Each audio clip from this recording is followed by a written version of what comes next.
simbi tanggalama Lamkaltu kha mating kan chin masalai mo Beckham thar Bible until masami he zai Bible de se Johan boy nay nang ta Genesis ha Beckham thar ma Beckham thar Bible until masabik me ma thai skola wa biak ta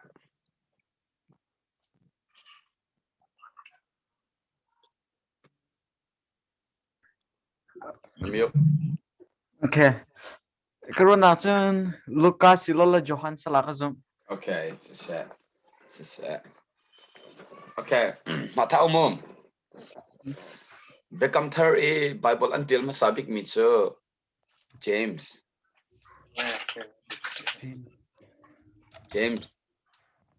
apan hinak until me so kalati se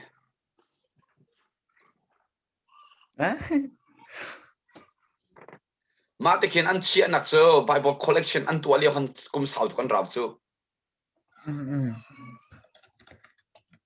alright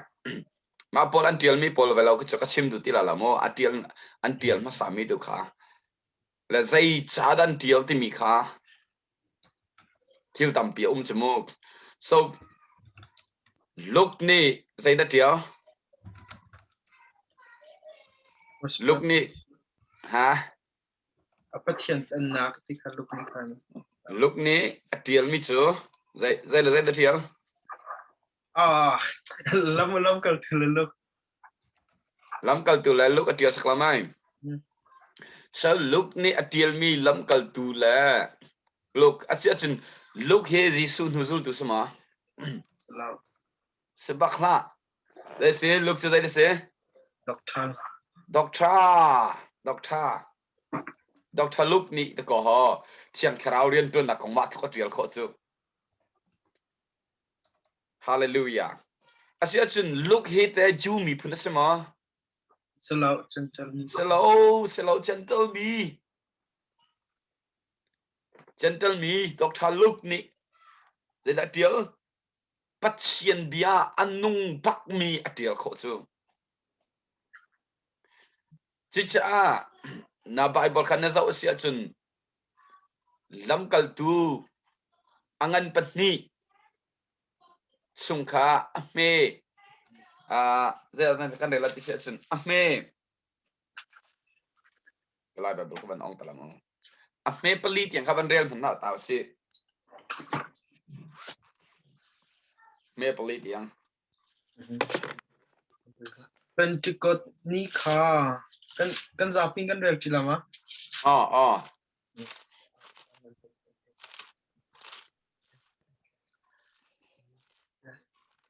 Pentecost ni kha aphak tik a zoom tu vial te chu mun khat a an ikum chikhat te a khin van in o pakhat arun I athong chu thlitu fak pi in arang mi thong bantuk ase I an thutnak in kha akhat di chun mezik he alo mi leite an hun chua kha an hu na I chuka I au mi ha an di lak chung a khan lei chu pakhat chiao a an fu an ni chu thiang tharau in an khat I tharau ni chim kho nak apek na bantuk chiao khan hol lang in an hol atang lai kaban peri okay chun Jerusalem ko chung a vlai chung ko zakip in arami chuda mi kazana khan van makro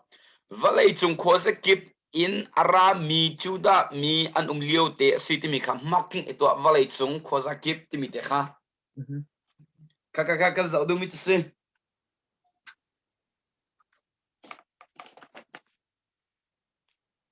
ma zong ne to lai chon long chom pi la they say valai chung kho za kip e a mi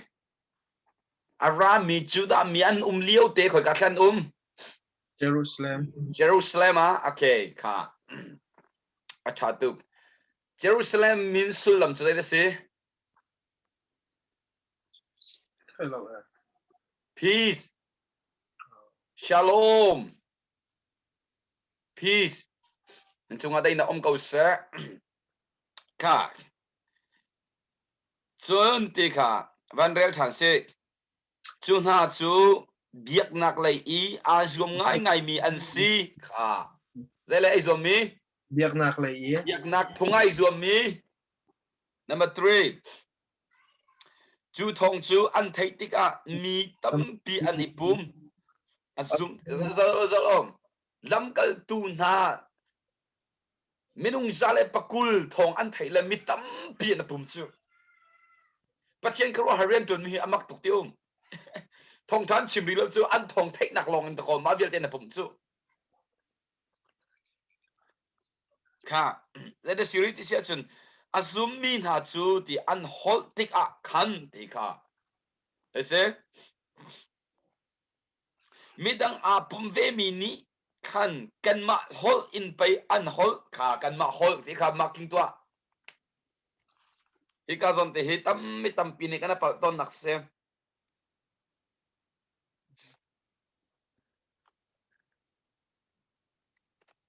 kan ma hol te in ti an rak thai chi an ma kan ma hol in an hol ti in an rak thai chiu tik a khan an kharua har ngai ngai an lung a suk ngai ngai nai hi ti in bia a chimmi na hi che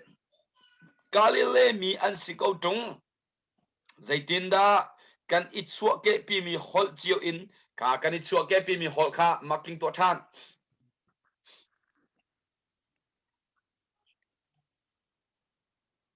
kan ichua ke pi mi hol in kan di lak in kan thai kun kan ni chu ram zai da sikha van ruat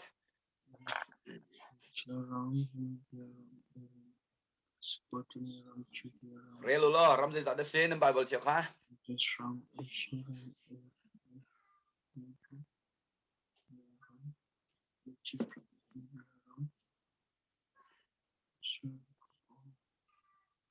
hay khát hay nhẹ ha hay thum ha lâm hay thum sala la van rel ka alright welcome namo Ram Hey ruk sama.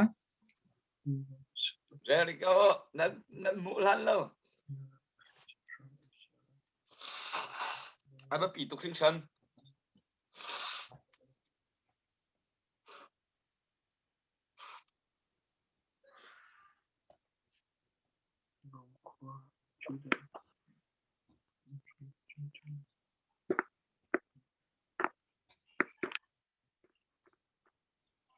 ram zai za hay cuốn nó chỉ là sao na ti di dak sa ram zai za da se ka khai ti ko ka ti du dak sa à giờ là ram kha chim là có chung à mua cả chung ram yếu mi thì chỉ không cha can kha ka man zan la mo kan ni chu le thi pakhan nak parthia ram na media ram na elen ram na mesopotamai ram na ka mesopotamai he ka se sen thai ba Abraham I arak chua ke na kha Mesopotamai ram na chon Judea ram chen thai ma Julia Jisu chona Jisu chua na ram nga sang khamu ke Cappadocia ram na Pontus ram na Asia ram hin ram zai da thom harwat ka o kha zai cha ti se chen a mention a chimmi kha lo lon a chimmi ka a chung ai a me panga na khana zo se chen valai chung kho za ram kip in ati cha khan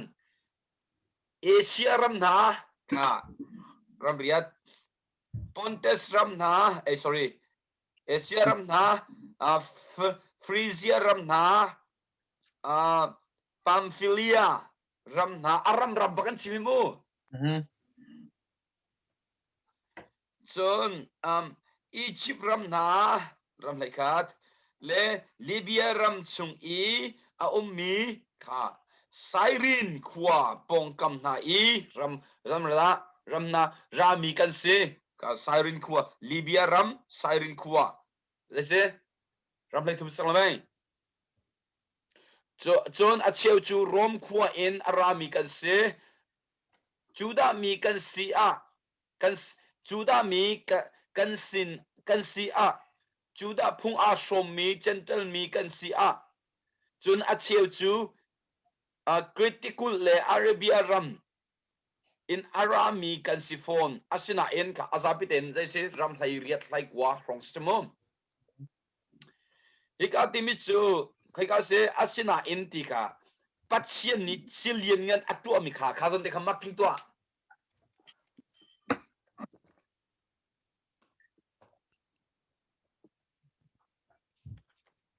pathian ni chilien ngan atu mi na kha an mutik a an chimmi chu kan hol in ka zon khan pe than kha kan hol in an chim ti in kan thai chiu na kha tia anti karua har le lung ar in ma hi asulam zaida asi nga ka sulam zai se ida singa tia pakhat le pakhat an I haleng mang chiman selo midang ni chun zai tinante an ni so na e hina he zu an ri tia anti na ka hi ka zon na ban I thek ding mi chu Pentecost ni le Sinai tlang OT chana chun OT chen ka ban kal masalai mo OT chen the first Pentecost jo Genesis angan lai kada ase okay Pentecost mi chu ni som nga sila parable in ka chimlai cha khan ni som nga chu lamkaltu chana khan asimo chun second Pentecost jo khai kada si than ti sia chun Sinai tlang ase okay Taten matamum the first Pentecost khai kada si ti sia chun Genesis angal lai kata the second Pentecost Exodus angal lai kwa okay so in the third New Testament Pentecost too Jisu Christ athot nu ni somnga naka chu pai an churchen e Pentecost mi chu 50 days tina ka se tia Bible thiam thanen ti chu zerong an ti sia chun Jisu Christ athau e van akai nu ni sha nak ni a chiang tharau kha arakra alright Junia chun zai pol da chang ti sia chun chiang tharau arat ti ka khan zai tin arat thiban tu kan ara chkamai yang sekarang khiban tu nara chu thi chu aircon an na ilaw cha arami thi salaw okay mata aircon an na ilaw cha arami thi salaw son may arami chu may an na ilaw cha may arami zong asfon law okay okay thi chu Nicodemus le Jisu na to na Jisu ni fiang ta chimchang khoi kan arat ti mi nang lo ban tuken chiang tharau le arian tu nak so nang hal khol ai lo ati chu cha chun khi chu aircon an nei lo cha arat kha selo in le mai chu electric roll chum da an nei lo cha arat kha selo in zaida asulam sit is chun boy papa chen ni kara chang hi timi muk sak nak cha mel chin nak arak promise I am coming Tharau in kara chang hi zai ronga an lungvan pem kho nak ding cha khan zai ronga Nicodemus le Jisu bia na ru mi khan lunga pem kho nak ding cha khan khi in kara chang hi ti kharak chin na se fiang ma chu chan Johan angan pathum khan za sia chun zai da na mu lai na mu ding mi zai Johan angan pathum a chun Nicodemus le Jisu an tan nas klamai Nicodemus le Jisu na tan na kha ka ban rel man la ka ban rel biak na la mo kha zai na ti sia chun a me panganak a betak te in kan chim a ho man ti le tharau in shin a silo a chun pathian pen nak chung a chun alui kholai lo pum sale in ti a chun pum sale in ti a chun mi chu anu le apa chung in a chuak mi a sisiman se lo tharau shin si oka chun tharau in a chuak mi a si oka sim shin chan nan sir sim sim ok asim katitika na kruhar la mebre na kazon tak sim ko dum se khi tu chu kha adu na po a asang ko a thong chu nan thai a thong chun thai chiman selo khozai inda arat le khozai ata akal kha lein te na halo tharau in shin asimi chu chiban tuk chun an sil lai ti ati asalam tharau shin ti mi chu tharau baptisma tharau baptisma tharau in shin chu tharau baptisma tharau in shin nan sirim simo chu cha chun pe mitam pinin ti chu lamkal tu a shin hol thelo na di chang e a phun di chang e a sa pit di chang e no adi nai sai lo zai tung ka adi lo ti mi hin na fian kho lai ti sia chun lamkal tu angan pani a me lai shari khaban zau lo ka khan na fian chin chin la zai tung ka marang khaman rel lo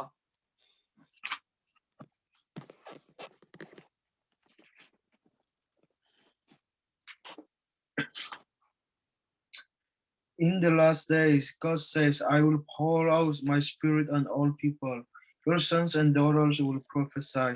Your young men will see visions. Your old men will dream dreams. Even on my servants, both men and women, I will pour out my spirit in those days, and they will prophesy. I will show wonders. ase ka chim du mi chu ka khase zai tung ka adi ri lo ti sia chu zai te in the last days akan DAYS never end mitam pini andi chang andi nai sa zero nga in the last days asia chin kha van ruat lo ma look ni atil tu cho se ko look ni in the last day I will pour out my spirit arak til le wasin look to central mise chuda militial sel cho o se kan ti kho nang mal kai ma ban tu kan central mi ase na ten jisu azum mise Skrama. Jupani in the last days I will pour out my spirit as yet in the last day kabandrelo Polte Pitate look anymore in the last day and they don't nang malaki mani Karoto and maliu manakan in the last day tin nakman changsu in the last day as yet at last day atul kan ni chanas changsu ha Essentially, and my ponimo in the last day to me, I will pour out spirit kan na daw kamani. Roto. Sekalamo. Chucha chun makaliyo I chiang karao arak toy bantukan. Atu chan song atoy rilay. Chucha chun by Bible tani kan job yaksu van le valay song hivay kat zoy tente kat nit tan lai. Hallelujah. Ka. Chucha chun. Higa timichu. Hotel odi chang e taban tu pon ha sola chun e adiri lo go back your Bible read nan de la chun afiang khotok in the last day zaten laya chun ni manung big a chun tin ati days akhan ni manung big a chun ati ka chu cha chun akachim du mi chu the first Pentecost ka kamen ker sang lai the first Pentecost chu khoi kang sai thok kati si chun Genesis angan lai khaden ke Genesis angan lai khat la vậy là con dậu thì là Lamkaltu angan pen hi changka paraban ta zam lai mo paragram si parabam ka nam hu chang wa okay van cao Genesis angan lai khat ka ban relo Hey, pakadinte. oh well so ma dok tiang Pana chun hulai chung ni vialten hani hin hol phun khat lo an rak nei ye bia an rak ni chu ani khadi ni cholai I an hai I ton tik a thon tik a shinaram akhan neuron pakhat am ba phan I chu ka chun hun an khual chun pakhat le pakhat chu rau kakro salu si lo mei in ron house si an ti chuti chun saknak a kakro chu an han ha I asaknak a bitumen an han ha chun ani thoi atu chu kopi pakhat kan salai achunga insang pakhat apal van tong in kan saklai kan thang kan I chu ha la I vlei chung a hin kan I thek lai lo anti chun hi min hani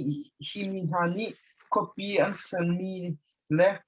insang an sak mi zo ok a khan boi pa chu arung tum I atu chu hi vial te ha hi mi phun khat an sim hol pakat long an hang I atu I hol pakat long an mang ti mi kham making to atu I hol pakat long hang I atu I an to mi hi hai lei a an to lai mi thil a sham thak nak long se kha mai le an to lai mi ram thok nak long a si ti mi kham making wan to arau lan a an du mi thil po kha an to kho ko lai chu cha a chun pakhat le pakhat ani pakhat le pakhat an hol aning hal kho na kha lo wong kal making to ka zon kha pakat le pakat an hol nang kho nak ha lo ti mi kha wong kal usi lo an hol kha vundan tal ding ha usi ati chuti chun boy pani walai chun khozuki ba athek ding ha I copy sal chu an ngol chu valai chung ko za ki ba thek di na ti mi kha wan to making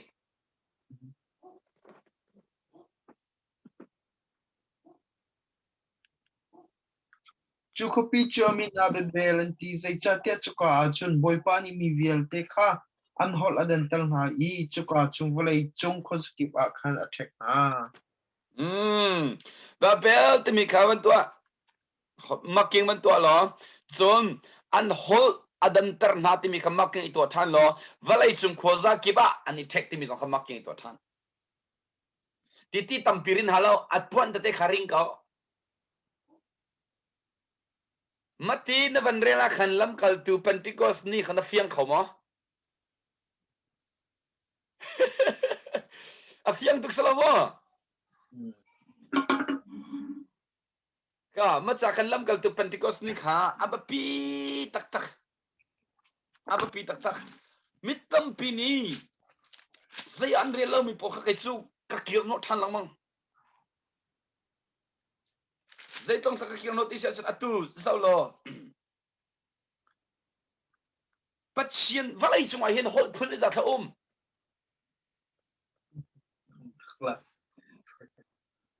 club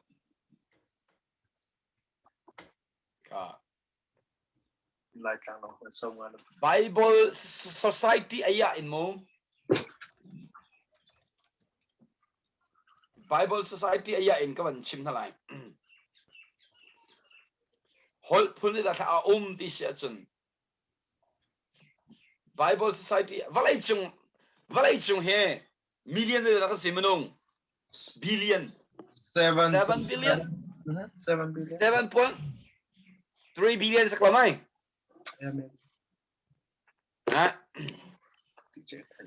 atu kan chimding minar vai he hol phun se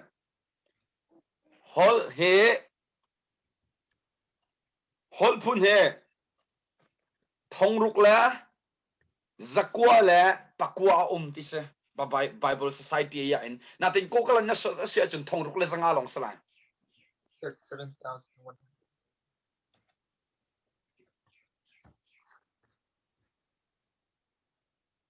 okay he kashin he ma vial de hol he Bible Society pon an semicho she vial de hol thong leng au mi hin Bible le mi shi hol zali le songa le pakwa de long sri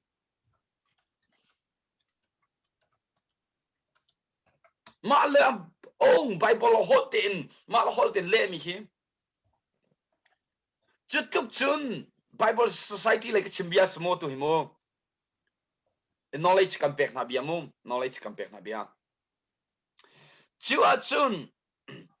ma zali le songa le pakwa kha ot le new t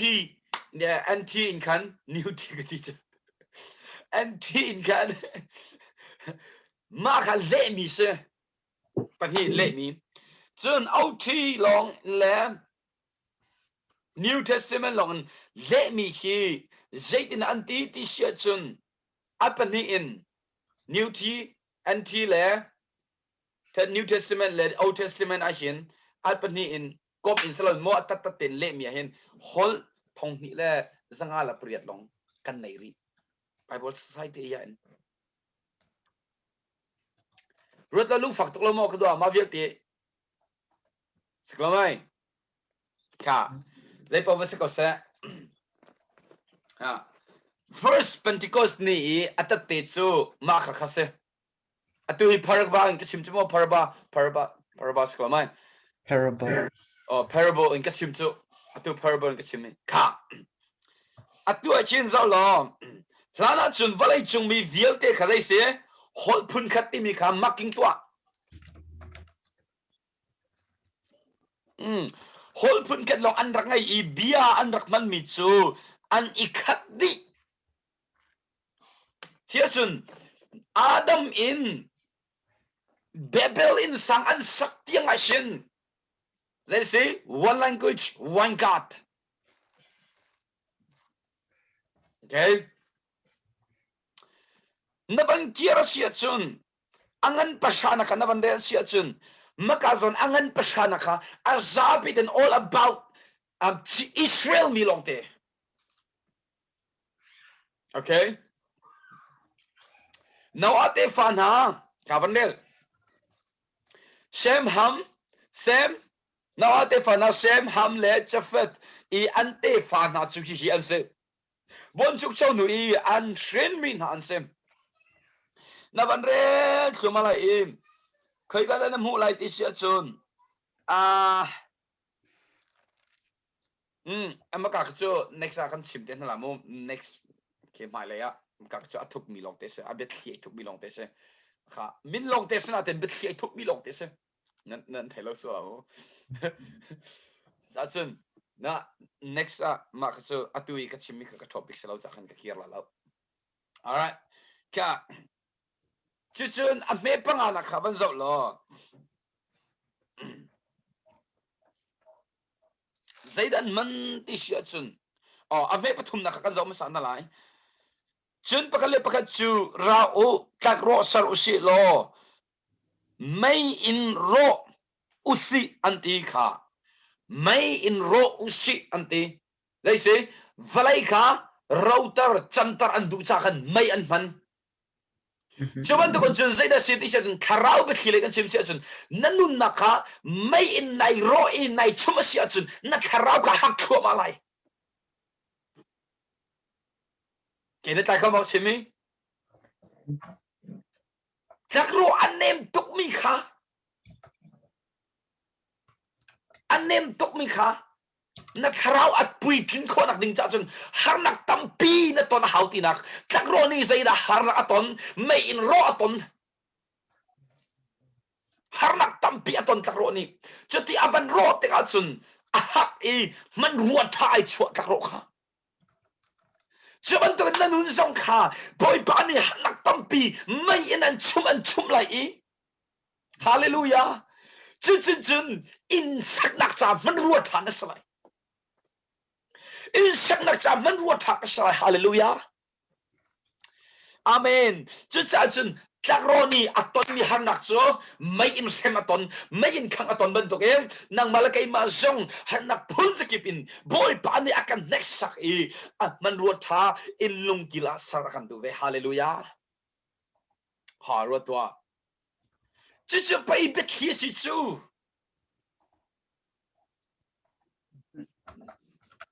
Bebelin sangan sa hol na dang diti sa tusan lo. Zaida tusan tak mayan romi ka tusan tuk. Asalam chu tak ro ka lo sia chun bebelin sang ko ko lo tinak. Rod lo ma tuki ina sang ding mi tak ro an ro ding mi varut lo zai kang kha tam ha ro to. Chu vierte chu may ni rian atuan ko. Chuban tokan chun boy pa Pentecost ni at siyang sarap ka may narak tumtika kan. Hallelujah. kan na tai khóc cái mo paraban na tai khóc cái mo mai in arak tum tika khan mi kip lei chung ai fu mi kip lei chung ai fu zai bian chiang krau in an khati hol dang in an hol hallelujah atui ka chom piak min hi mi tam pi thei ding sao bet khi si cha nam ma thei ding se ba biak kan na van thai khon ning tun na van ra kho chu thei bal lo min thei ko chu ha chilong sim le zori zatina tiri ti se chun zai sim mai mai in ro na usi anti chu te chun in sak nak a tak ro chu an man na I a sik nak cha a bitume asulam chu black me kas ko chu bitume chu okay betume kan mane ti kha salamai betume an man na ani chu ani tho I ti atu chu khopi pakhat kan solai ha khopi pakhat sar ring chun tlang ruwa khua fa te tlak phan khamo an rak rau tuk cho mun hlun he mun thar he kan then di hoi ri chabu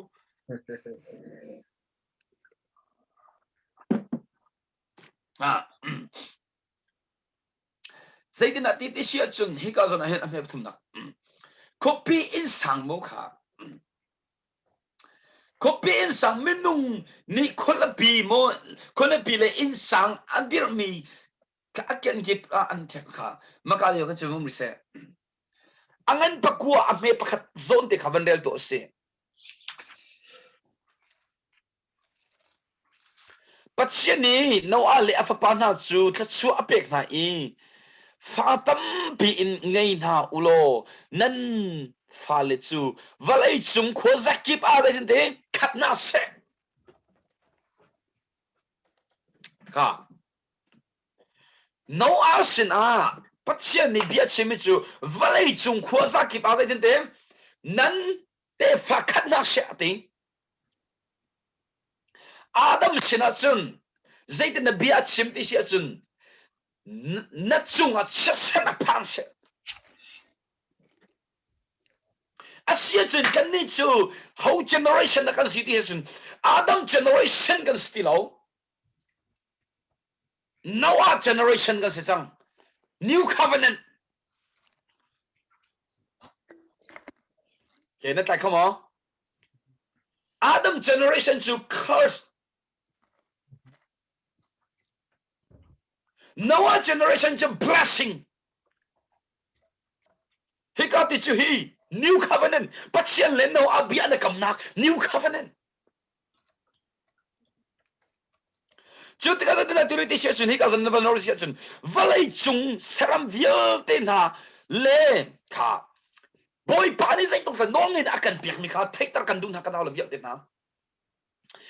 valai chung saram vial te van na shena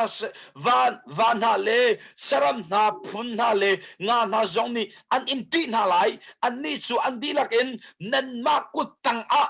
sia an silai new covenant Adam happy an kam na arok chang mi kha now asla boy pani new covenant apek tan saram vial te na khon halai nol kan pek din ha sarmi vial te nan kut tanga an di lai te mi kha new covenant no asla boy pani apek tan hallelujah you see no ale Adam manakin comparing atam tam to kring chan aperi mi chulai na te am heptum saram vial te le khai sing vial te chu nan ai kho na lai an di lak in rol cha kan pek na asina in sakha achung I thi a liu achun nan ai lai lo this siman chang chu kha zai song vial te ai khon apek chang ha zau edan duma chun zai song vial te ai khon ak mola pen halo alai thing te ai lau ti new covenant as zai song vial te ai khon apek chang hallelujah Amen. That's the between is different. Ka. chú cha chun dây sông việc thì ai khó nào nó apek chẳng na chú cha chun bay căn nụ lấy à ai đang đun chung ai căn ai khó bị thình thầy công khá căn chim chẳng na khá nó vẫn thấy cái đó mà chú cha hàng căn new generation chú đây Noah generation Adam generation căn siloe Amen hallelujah chú cha chun này tin dây cha tiền nun nạc chú chi sẽ nun nạc chú cái không thì sẽ chun dây gì nun nạc chú chi chú sẽ thì khá sẽ chun minung căn chia rêu ba chú đây căn chi過來sẽ chun nun nạc chú chi sẽ chú đây Jesus sang chun nun nạc sĩ hallelujah thế sẽ lâu căn nung khẩu lâu chứ vẫn còn thế sẽ lâu van râm căn phản khẩu lâu thế sẽ lâu căn luật khẩu lâu thế sẽ lâu căn tuần khẩu lâu chú cha chun bay Jesus Christ sân hi cùng thông đi liêu luang sang là tiền tu ni tiếng power pakat lema pakat em azar lâu tin tiệt em azar lâu hallelujah oh hallelujah tha sang nga lâu zonga cái chú tha sang nga pen cầu hallelujah nang ai du lâu zonga hallelujah nang man nang ai du lâu zonga cái chim đi biên tập tu hallelujah ha cái nó phiang cái mà new covenant chun dai de sei become na thar oi pani na wasna pe zai nuwa pe become hlum a shro dik chik chik nuwa da kon new covenant pe chu amen hallelujah asia chun a Noah in Adam in Noah tiang zai si Old Testament anti di chik chik ha but in New Testament at today Noah generation boys annung chu chú cha minung pa sa nung number 8 new covenant hallelujah ha maktuk mak nan telaw mo karoto me panganak pakat kat ni an in thana atsun zai tinte thanak in dan katat na lai ha nan ma an thattu na saram chu katha na lai I aho man aminung hoi athat mi chu dan katat na lai hi ka zon hen pathian minung chu pathian mui keng in sarmi asi cha a minung athat mi chu minung hoi ni an tha vilai ka hi ka zon hen result back to Genesis chapter 1 minung chu pathian mui in keng mi an se new covenants appeal reminds apek peng na ay kam weekend instrument si kadimika reminds apek peng na chu hallelujah makau tuklama natin ti siya nanni chu fa tampi ngai ulo nante fa na kha valai chung khoza kip a se khadina se vai thum na achim se o vai ni na vai thum na achim se vai ni na sorry vai ni na natin te fa tampi ngai ulo nante fa na kha valai chung khoza kip a natin te khatna se vai ni na Abraham le na kamte na in na compare thiam hausu na thainan thiam hausu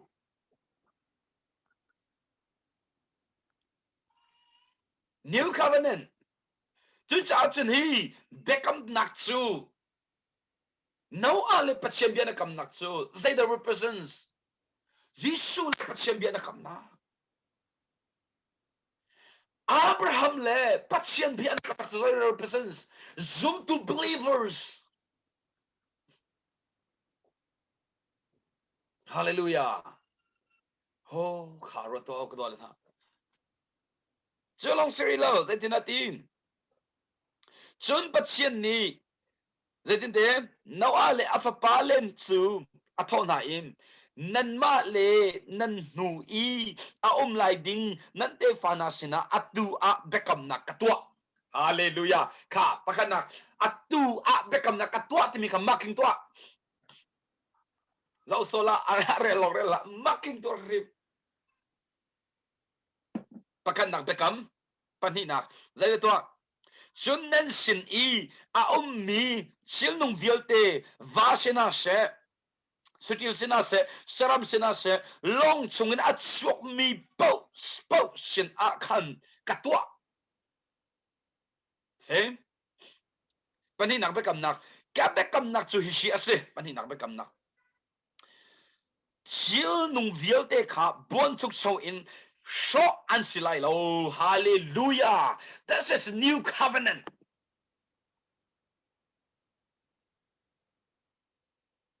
zaitik man a bon chuk chong ni valai hi a shok ti lai lo tia bia ka kam ati new covenant a pathum nak be kam nak kan zau thana chon pachien ni chun nan ma le sharam vialte na sin I ka sarmi ka be kam nak chu zung zal in dai se a mun mi me chun nak cha a dai se ka chun cha chu mit mai chung a sorry mit mai chung a kin ka chia valai chu be kam nak ka sarmi mel chun nak asi mit mai chu kha valai chung I kazanter I mit mai chung I chun cha alang fate buon chuk chau ni chill nung vialte kha a shok than ti na lai lo ti in nan ma le saram vialte na sin a bia kam nak katwa pathum be kam nak pali be kam nak sangkha kat katwa mi kha ka ngal zung za than lai ka ngal than lai sun cha chu mit mai chung I a hun lang tik a ka mu lai im nan ma le valai chung chil nung vial te sin I zung za mun mit be kam nak panga mi kam nak panga ka sar mi na kha ka sar mi na ka ngal than lai atim pachian ni nawa chu atho I shi me chinaki valai chung chil nung vialte na sin I bekam nak prok katwa mi me chunak asi ati kha bekam nak long te pa se bekam nak arak timi long ten zai ka ban de lamo pakhat nak bekam nak pakhat patni bia ka kam pathum pali panga parok pasari bia ka kam te mi kasalaw kan am bekam nak pasari salamu namuk lamo bekam nak pasari salamo bekam nak te mi yakan panrel la ban zau lo pakhat pani angan pa ame pa kwa pakhat ame lai kada pakhat chon ame lai ni a pakhat pathum ame lai thuma pakhat bekam nak te mi kha siklama ame lai nga a pakhat ame lai ruka pakhat ame lai shriya pakhat verse one by one bakin bia ka kam bekam nak atwa thuma chu chu bekam nak chu atin nangai lo asapitin Jesu Christ vailam chung achimi bia pasri kado si chu parable in kan zau sia chen zai ruang a na chim kho tian nan ka hal kho men mak chen nan thai de chen next avan ra than te ko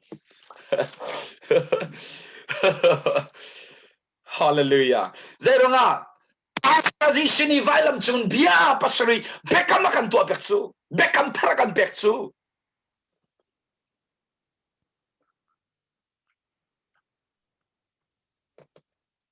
hallelujah makho to kaya dolan ha Genesis in chona chen mo makho to ka kapol ka next ka man chim than de la ka nol than de la atuni ka subject selo cha khan kha ka chim do mi chu dai se ti sia chun zaida atiri ti sia chun kha hi ka zona hen mo na van fian ding mi kan du piak ngai ngai Genesis angan sai ka van kia than chang van kau than chang Genesis angan sai ka van kau than chang hi ka zona hin atiri mi kha na van fiang theo lai tek ro im mum poi pa ba chian ni hin tu ya ka chimi kha zau sang kha van tai cha khan tam tok te khai sung te kro la ma kha cha khan kalung tha lo ngai na ten ka repeat khau ti lo mu rak ngai than te ko hi ka zona hen kha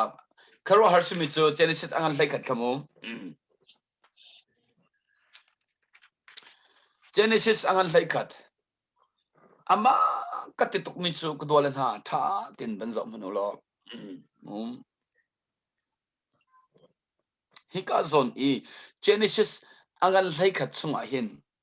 na re asia chun Nimrod ti mi kha nam huma a umma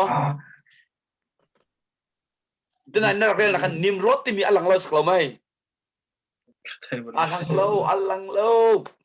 chu cha chum pai Genesis angan pasha khan na re hau chu Genesis angan pasha a me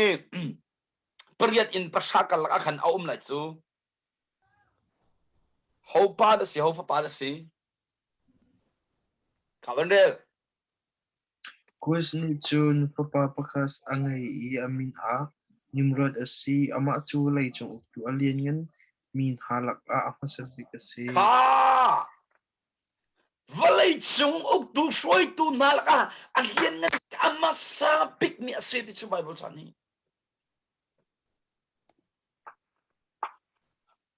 chu amasa pik si cha si power nei tuk authority nei tuk chu cha chum pai ma vial te gong sa tu ko rak si chu pamperi ama chu lai chung a saka big zong asi chu cha mi ni phung thlia a Nimrod bantuk saka thiam ti asiton pennak au masabik mi ha chu bebe arek le alkas an si an dilak in shinaram chung umi an si kha le se andi lakin sinaram chung ummi kha penna auk masa big mi hi ka hin ko pennak ti mai thok chu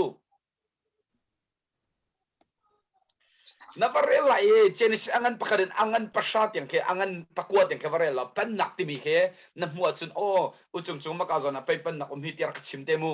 ke cha ka muri lo o Nimrod ni pennak rak thok chu valai chung pennak Chisa Nimrod chu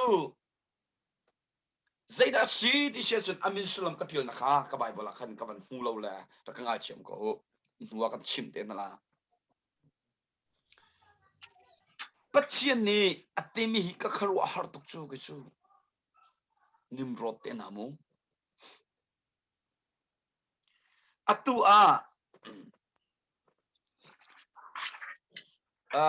ka ban pe than di sia chun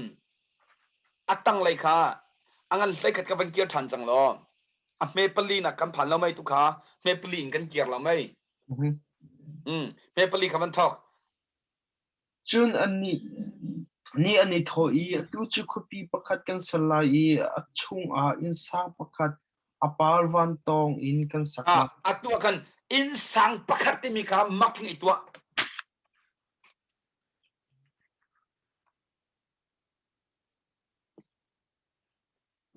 ka insang pakhat kan saklai van insang pakhat apar van tong in kan saklai an ti kha asia chun lamkaltu kha tu kan zomi chu ko lamkaltu khan cham na kha valai aman cham in chunga athat khan achung khana parable na zo chem sia chu afiang khotuk okay chika chun an chame ti kha kan thang kan chu lai I valai chung a kan I valai chung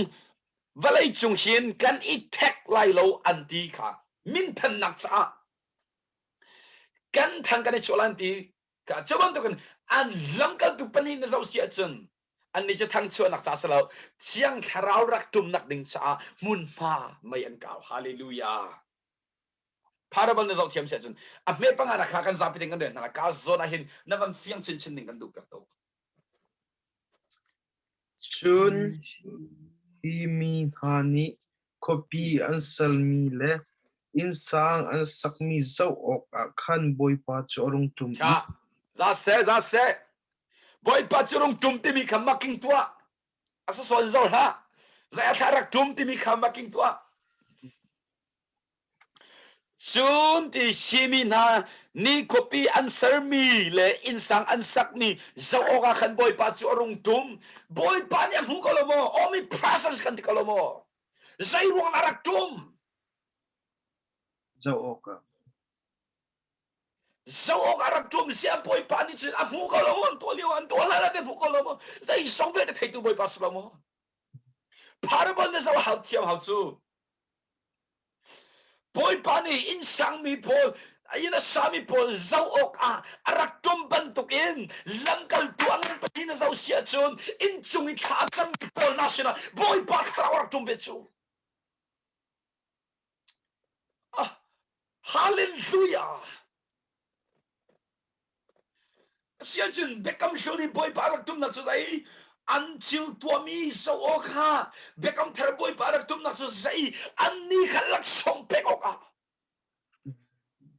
amma khotok lo mo ka do den haru to chú bay bay bay insan nên chọn cái hol long nên chọn chú biết khi nên chọn lâu chú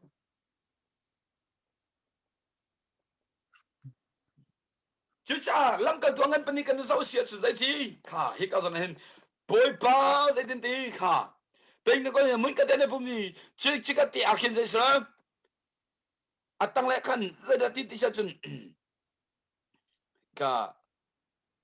in kha akhadi chun mai sik he alo mi ka khati kan aban si aban naban dum thiwa maka zona khan atemi kha dai se boy pa kha dai se arung tum lamai yang kherau rung tum ati ko kha tang pi khima khan asia chin hi ka boy pa rung tum ti mi zai boy pa kherau se abiat na ne patien kherau se abiat na kherau le betak lam ya ha se kherau rung tum mi le boy pa rung tum cha khat ko lo mo yes Siklamo chú cha aba pitukan pemahal asya chin Lamkaltu sorry kalat sorry Korin kot ni nak angan patuk amelay surya hi zoni boy pati mi hi karawasi karawum lang mo po luot ako mati siya chin boy pa chu karawasi kalomo hallelujah tiang karaw ni infian ta kon hasa boy pa chlai insang sak mi zok araktum zia an saklana thai kolomo an tolana thai kolomo behal nak tampium lai boy pa chu atlai mi lo na ten atlai bal lo hallelujah hol thong ruk leng anei tu boy pa se hallelujah amen arum ning hi ro to arum ning hi kha van pe thane man ame pruk na kha Genesis ka atu chu shimi vial de shi mi phun khat an si hol phun ka mi phun khat making tua hol phun khat making tua hol pakhat kha Lamkaltu khan zau than hal sang chu me phun khat hol phun khat Jerusalem atikha Juda mi ban liu te valai chu kho sarab ki barami mi phun khat hol te hallelujah valai chung kho zaram ki ba Juda mi ban an thek di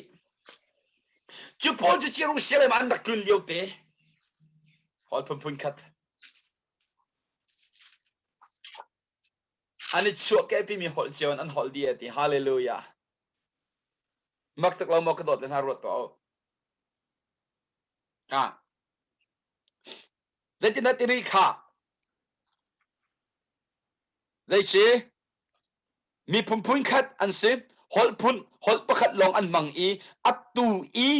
an tua mi hi mai lei a an tua lai mi chiu a sho a sham thok nak long asim arau hana an du mi arau hana an du mi chil pau kha an tua kho kau lai chu cha a chun kha ka zo nai chim ka dum se chu cha pakhale pakhat an hol ani ngal kho nak ha lo vong ka lu silo an hol vun dan tarosi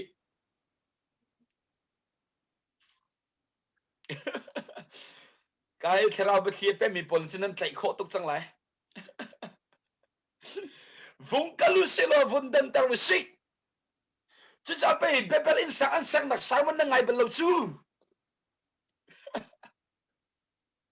ai thup mi be thi sa chu ko dot na ai thup mi be thi chu ka dai si vung kalu selo an hol vung dan tar si Lamkaltu talau sia jun siang tharawar tu mi zai si an hol vun dan tar si ti mi ka an hol ka tar chalu si hallelujah Amen. ma khau tu ka thu san ti lo pathian cha thu san dak ka ban ti lo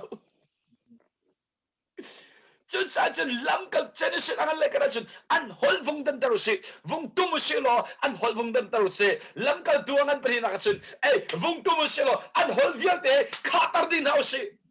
Amen. chu cha a an ban hol che mam ti ka chun dai se an ma le hol chiu na na thai di ka ka dai bepal in sa ni hol Wow. original hol original language chẳng kharao ni tua sang mi ai do tu cái hallelujah Amen. mi en kharwa har di hallelujah valai chung ram kip in ramin ha an mal hol chom ban thai chem am cho e amak tu ke chu cha zuan rian ti chu nai sai lamkal tu chana chun zuan ri tian tin ha bebel chana chun mi shut bangena no men tin ha hoa thấy đi lâu ý hoa thấy đi lâu ý anh đúng miệng là bị chăn khâu đi lâu Asia chân automatic in dạo lo boy pani hol avan dan tara hol thong ruk leng bak ko dan tar kho vai khata rak tum la hol avan dan tara automatic in hol thong ruk leng adan tar kho automatic vai khat biat chim in zai hol thong ruk leng a chho tar kho tu kam pathian se hallelujah chutlok rian tuan khomi pathian anai mi kan se zai tlok mai ban tha da kan se Nitakaloma, van biak rotwa, ba. Thukpin rotwa. Kharau pa khi apem khau tuk lo mini chon atu ka simmi a hak ngai la, nan tlai khau tuk lai lo. Na pen kharau re ma akal choma chang mini chon, wow, ti nak chalong khisi. Ha, chu cha chun atiri mi chu, ape priya na khaban zam han. Chu te chun boy pa ni valai chung khoza kip a technique na e. Copy search an ngole. Ka. Na ban tai kha malam kal tu khana ban real man kalama chute chun ti khwasaram ki ba boy ban ya technique na in sang sak an ngol minong ni ngolu ti hala boy pani vai khate bia chimle an holi dango atila di ko lai cha chon pian halo boy pani e saramo mo nile tha pa mo abia ka kana sarthyo ma chuban ton hol choko ati sia chun boy pani adu mi pa atwa kho se chỉ cho chúng bây giờ vai làm tan chạy lại kes money duman chạy liều khan cả đua sia chun atu zong vana hiện在se van chung mi cao khổ cao na van chung mi phù ni cao khổ cao na tin ha chú cái mà bom tụi nó ban chúng mình phun yên ra lại ấy vậy khát ao phun yên ra là vậy ni ao phun li sẽ chúng vậy khát ao phun ra đình mi dây thong rục là thong sri karan city so thong rục sorry thong thum là thong rục karan an city so scholar pon ni mặc tức là moro to ha bé thằng lại chút tới chân cả chú copy chú thì amin a Bethel sorry Babel anti dây cha tia chú cả a chun boy pani mi viol te kha an hol adan tar na I chú cả chun valai chung khoza ke ba khan ani theke kadot din ha khrao be khira ngai chan chim chan na lai ani viol te an hol adan tar valai chung khoza ram ki ba na thek Cuman tu kan Lamkaltu cara man praktikal sun. Anhol pul kan arak thai mi nak bol kha. Zai ni si. Lamkaltu lang lai ni zale pakul kha zai si. Valai chung ko zaram kira ni thake. Kri tati ana sang chu. Amen. Mak ho tu lo mo ka don harot tu oh. Boy pa chil tu mi ai do tu ke. Boy pa chil tu mi ai do tu ke. Na ruwa bal mo. Na tai ka mo simi. Ko zaram ka chantiga sun amma kho tu ke. Kha Tony a nacha ka cha boy pani akan pek mi Lamkaltu chan kan sina kam ban that na Australia ka phan la zai ta te tha boy pa cha US na phan ta te tha boy pa cha hol phun sa kipin thong ta na chim kho tang rom lo lai hol lai na chim kho lai lo chu tu cha zai marang hol la ban thiam marang hol cha zai international man mi sang chu one language international amen Hallelujah kha. Chỉ ra chân Lamkaltu na chu. Lại thế. An za piten boy pani bebel in sanga khoza kiba attack di na ban tok em. Lamkaltu na chu an za piten khoza ram kiba thong ta chim ding in boy pani attack chim am nai. Samaria in Judea in he pakat in angkal thuma. Ram akal thuma. Chu cha Lamkaltu pol nai tai ti hao. Thol ti nào hao ti an da khau pha nak ka su zai ronga an phak nak po di su kha tong thak akar chin thuma chu te chen hi mi na he dai tin tar ko chang hau hitin nan tu ana sia chin hi kanan tai na la kha ti ka khir am ka la la zai tong thak chim thak riam la akar se jo lai chu cha chen tai ti hao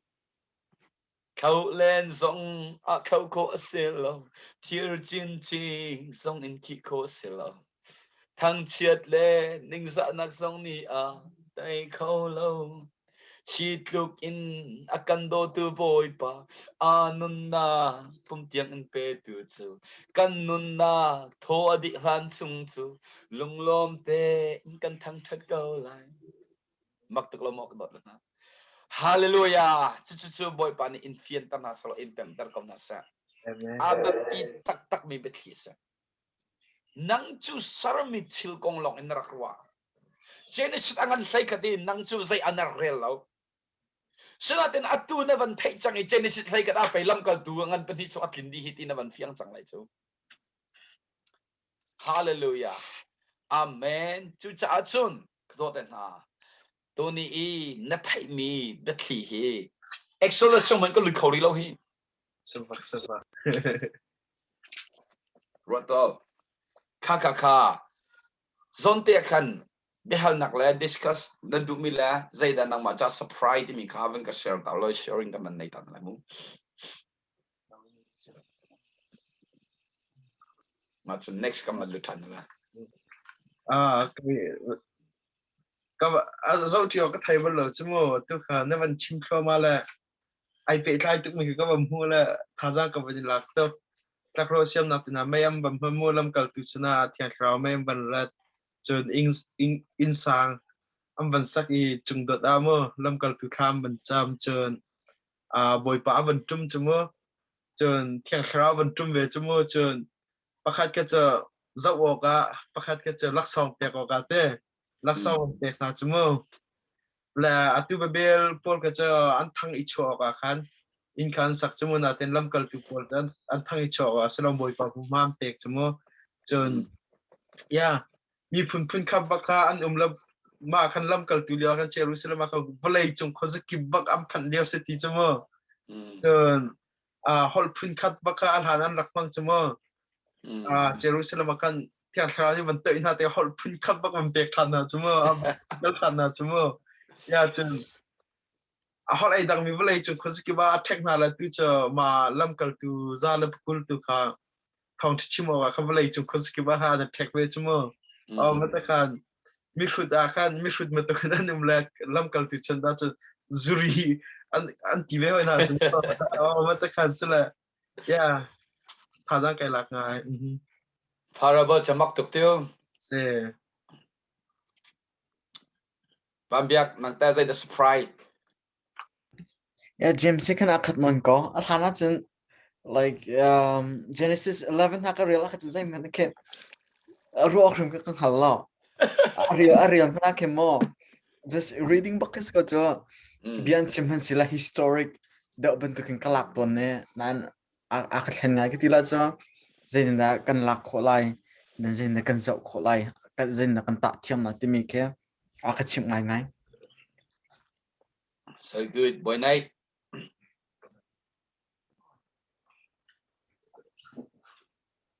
James นี่คือมันชิมดีจังค่ะก็ชิมดีจังชิมป่าไปก็ก็เจมนี่ไอ้ละโปคิมฉันละโปคิมนักสลาวเจ้าเจมอยากชิมค่ะสกออย่าตัวก็ชิมมีเห็นก็ชิมจังบันตกันทุกนักเลยก็หลุดเข้ามาจังไรจากขัน next นั่นตลอดขันจนอย่าไปแล้วไปอยากเชื่อชิมแล้วประเทศนี้ขันกันเป็นบิดลีค่ะนั่นพาสปอร์ตนี้อันไหนเรามีบิดลีตรงกระตั้มปีเอาเวทีมีขโมยจนนั่นพาสปอร์ตนี้อันไหนมีบิดลีกันไหนเรามีตั้มปีเอาเวทีมีค่ะบ่อยปะเบียจะเก่าทุกจากขันโมก็คือค่ะมักตุกเราหมอตัวนี้แค่ตีนเป็นอินสังกันโนเลเซอร์รถอุเลียวขจรเปียกน่าจะอันคารัวฮาร์ดดิจิจ้ะรถรุ่นนั้นนี่ทุ่มกันไหนแล้วนี่ทุ่มจังอ่ะไปบอลซ้อนเปียกนะคะไวลีมากันไหนมันค่ะเฮ้ยแฮปจากขันโมปะกัวลงติสดิแกมาส่งกับมันเพิ่มกับกล่าวเขาก็ริงกดขัดนักอันนั้นไรนี้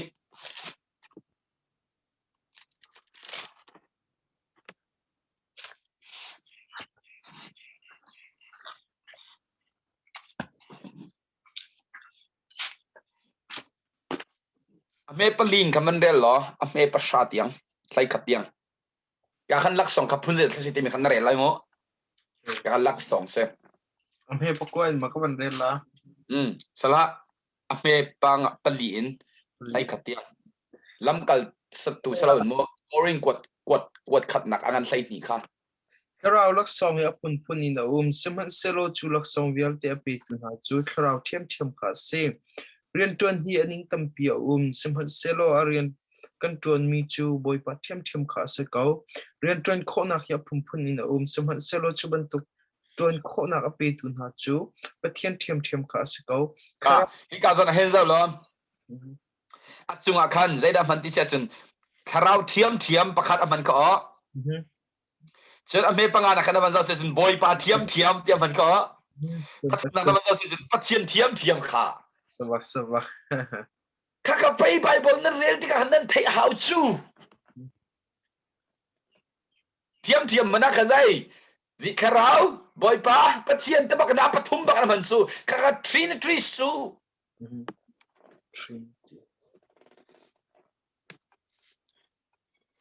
เสียรู้ลูกบัดชิมันชิมาจน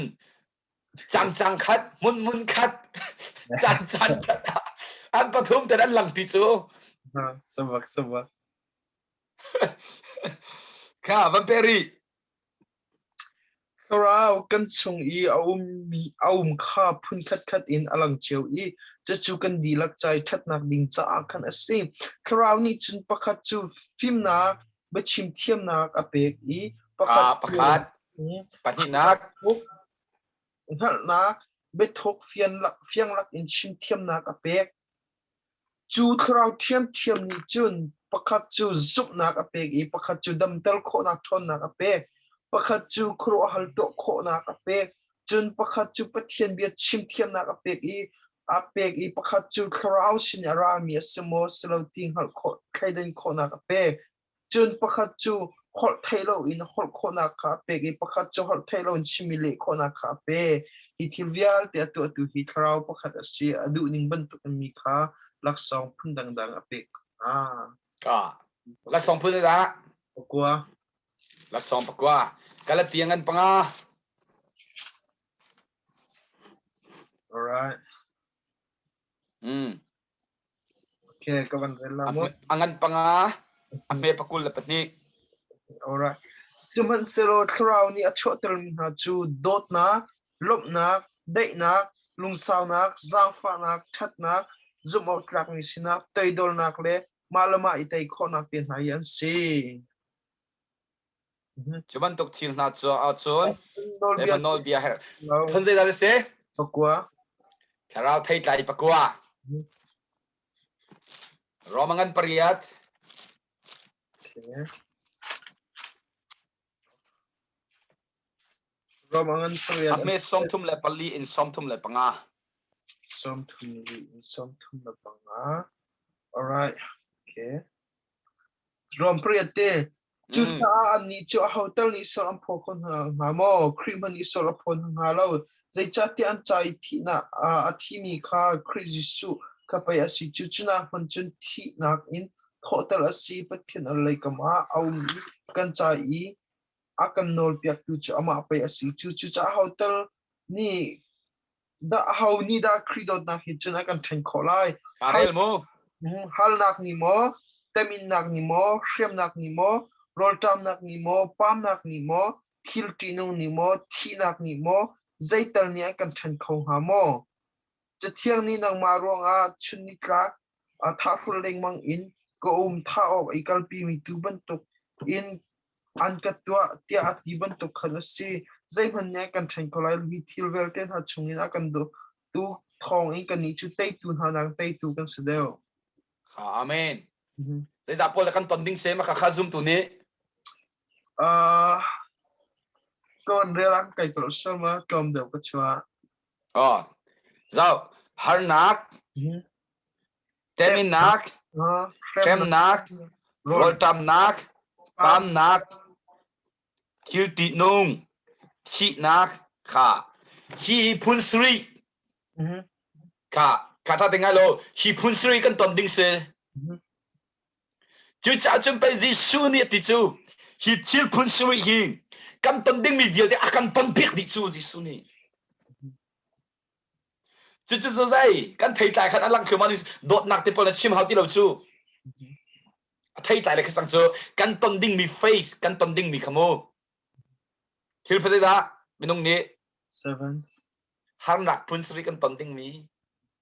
chu pai kum sri pan nak te nas chu sorry kum sri har nak te na kha tribulation kamo na tlai thiam ka lo ma kha si phun sri hi kan tonding mi se shia kho lo mi har nak na shia kho lai lo temi nak na shia kho lai lo stem nak na shia kho lai lo roll tam nak na shia kho lai lo pam nak na shia kho lai lo thil ti nong na shia kho lai lo chu cha chem pai ji su ni ti ha u khan ti che hallelujah amen hi kha ji su kan fulfill piang te na kan pep hau chu do da na kari kan fian tam tu ko mai chu cha chen kharaw lak sam pakwa kharaw thai tai pakwa zoom tu ni kan tonding ni put street ai tal di chang chu zai dai tal di thil ti nung ni mo ti me thil ti nung a khan ai tal di chang chu saba tam tu akau tu chu har nak ni mo ti ma khan zot pha nak som lai chu chi lo nak som lai chu akau tu chang chu amba